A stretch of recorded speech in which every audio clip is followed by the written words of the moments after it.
அடுத்த இலக்கு $140. மிகப்பெரிய எச்சரிக்கை விடுத்த ஈரான் சபாநாயகர் காலிபாப். சீனா ரஷ்யா வேண்டாம், ஹார்முஸ் நீர்நிலையை திறக்க புதிய அணி திரட்டும் அமெரிக்கா. ட்ரம்பின் உயிருக்கு அச்சுறுத்தல் விடுத்த FBI அதிகாரி, வழக்கில் ஏற்பட்ட திடீர் திருப்பம். ஈரானிய எண்ணெய் ஏற்றுமதியை குறிவைத்து ஹார்முஸ் நீர்நிலையில் டொனால்ட் ட்ரம்ப் நிர்வாகம் விதித்த கடற்படை முற்றுகையை ஈரான் கேலி செய்துள்ளது. ஈரான் போர் விவகாரத்தில் அமெரிக்காவின் உத்திகள் தோல்வி கண்டுள்ளதையே ஈரான் குறிப்பிட்டுள்ளது. இந்த நிலையில் ஈரான் நாடாளுமன்ற சபாநாயகர் முகமது பாக்கர் கலிபாப் தனது சமூக ஊடக பக்கத்தில் ஜனாதிபதி டொனால்ட் ட்ரம்பின் கருத்தையும் கேலி செய்துள்ளார்.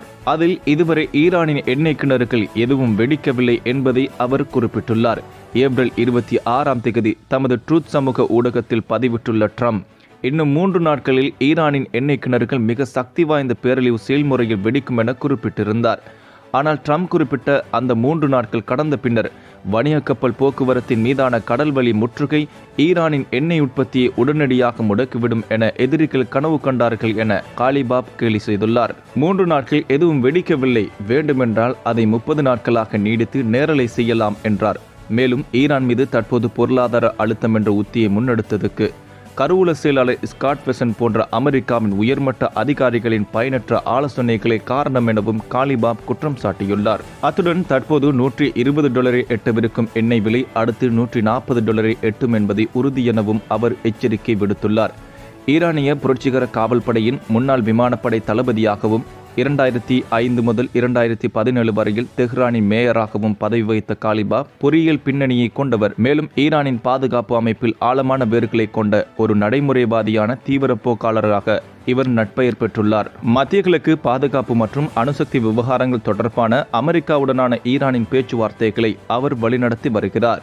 ஈரானின் எண்ணெயை அந்நாட்டுக்குள்ளேயே முடக்கி வைக்கும் நோக்கில் ஈரானின் கடல்வழி வர்த்தகத்தின் மீது முற்றுகையிட அமெரிக்க ராணுவத்துக்கு ட்ரம்ப் உத்தரவிட்டிருந்தார். உற்பத்தியை குறைத்து வருவாய் இழப்பை சந்திப்பதா அல்லது குழாய்கள் மற்றும் தேக்கங்களில் ஏற்படும் அடைப்பு மற்றும் அதீத அழுத்தத்தால் உள்கட்டமைப்பு சேதமடைவதா என்ற இரண்டில் ஒன்றை தெரிவு செய்யுமாறு ஈரானை இந்த நடவடிக்கை கட்டாயப்படுத்தும் என அமெரிக்கா நம்புகிறது.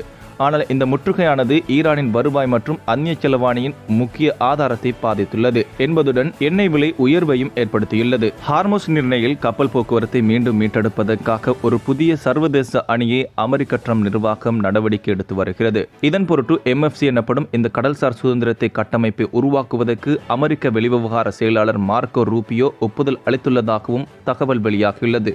வெளியாகியுள்ள தரவுகளின் அடிப்படையில் அமெரிக்க வெளிவிவகார அமைச்சகம் மற்றும் பாதுகாப்பு துறையின் கூட்டு முயற்சியாகவே இது முன்னெடுக்கப்படுகிறது. இந்த விவகாரம் தொடர்பில் மத்திய கிழக்கிற்கான மோதலுக்கு பிந்தைய கடல்சார் பாதுகாப்பை உறுதிப்படுத்தும் வகையில் பாதுகாப்பு கட்டமைப்பு நிறுவுவதில் கடல்சார் பாதுகாப்பு மற்றும் MFC ஒரு முக்கியமான முதல் படியாக அமைகிறது என கசிந்துள்ள ஆவணத்தில் குறிப்பிடப்பட்டுள்ளது.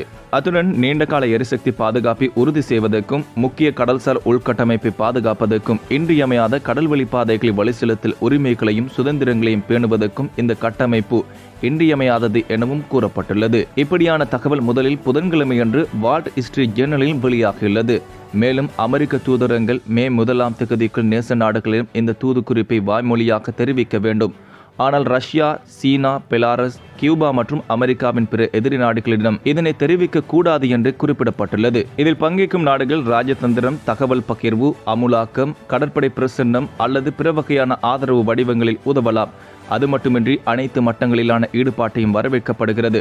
மேலும் தற்போதுள்ள பிராந்திய கடல்சார் கட்டமைப்புகள் மற்றும் அமைப்புகளிலிருந்து பங்கேற்கும் நாடு தமது கடற்படையை அனுப்ப தேவையில்லை என்றும் குறிப்பிடப்பட்டுள்ளது. இந்த MFC என்பது ஜனாதிபதி ட்ரம்பின் அதிகபட்ச அழுத்த நடவடிக்கைகளிலிருந்து நடைபெற்று வரும் பேச்சுவார்த்தைகளிலிருந்தும் வேறுபட்டதாகும். பிப்ரவரி 28 இஸ்ரேலும் அமெரிக்காவும் ஈரான் மீது தாக்குதல் நடத்தியதன் பின்னர் போர்ச்சூழல் காரணமாக கப்பல் போக்குவரத்துக்கு காப்பீடு அளிக்க நிறுவனங்கள் முன்வரவில்லை. அத்துடன் அமெரிக்க, இஸ்ரேல் ஆதரவு நாடுகளிடம் கப்பலுக்கு அனுமதி இல்லை என்ற ஈரானின் அறிவிப்பும் ஹார்முஸ் நீர்நிலையில் கப்பல் போக்குவரத்தை ஸ்தம்பிக்க வைத்தது. அமெரிக்காவின் முன்னாள் FBI பணிப்பாளர் ஜேம்ஸ் கோமி அமெரிக்க ஜனாதிபதி டொனால்ட் ட்ரம்பின் உயிருக்கு அச்சுறுத்தல் விடுத்ததாக கூறப்படும் குற்றச்சாட்டின் கீழ் வர்ஜீனியா நீதிமன்றத்தில் புதன்கிழமை சரணடைந்தார். 2025 மே மாதம் அவர் தனது இன்ஸ்டாகிராம் பக்கத்தில் பகிர்ந்த ஒரு புகைப்படம் தொடர்பான சர்ச்சையே இந்த வழக்குக்கு அடிப்படையாக அமைந்தது.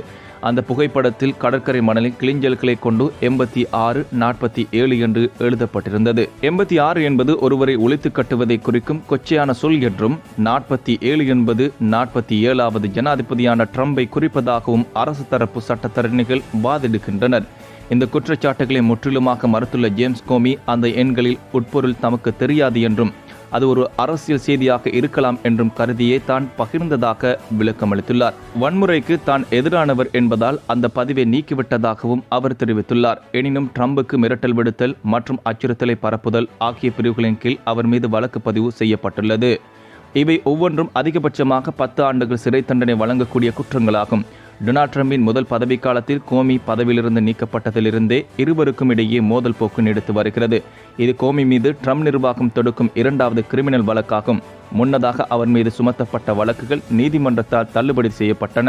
இந்த தற்போதைய நடவடிக்கை ஜேம்ஸ் கோமியின் சட்டத்தரணிகள் அரசியல் உள்நோக்கம் கொண்ட பழிவாங்கும் நடவடிக்கை என்று வர்ணித்துள்ளனர். சில சட்ட வல்லுநர்களும் அரசியல்வாதிகளும் கூட வெறும் மணல் ஓவியத்தை அடிப்படையாக கொண்டு இவ்வளவு பெரிய குற்றச்சாட்டை முன்வைப்பது அமெரிக்க நீதித்துறைக்கு ஒரு தர்ம சங்கடமான நிலை என்றும் விமர்சித்துள்ளனர்.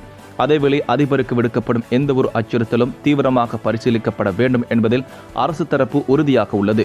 இவ்வாறு இந்த விவகாரம் அமெரிக்க அரசியலில் பெரும் பரபரப்பை ஏற்படுத்தியுள்ளது.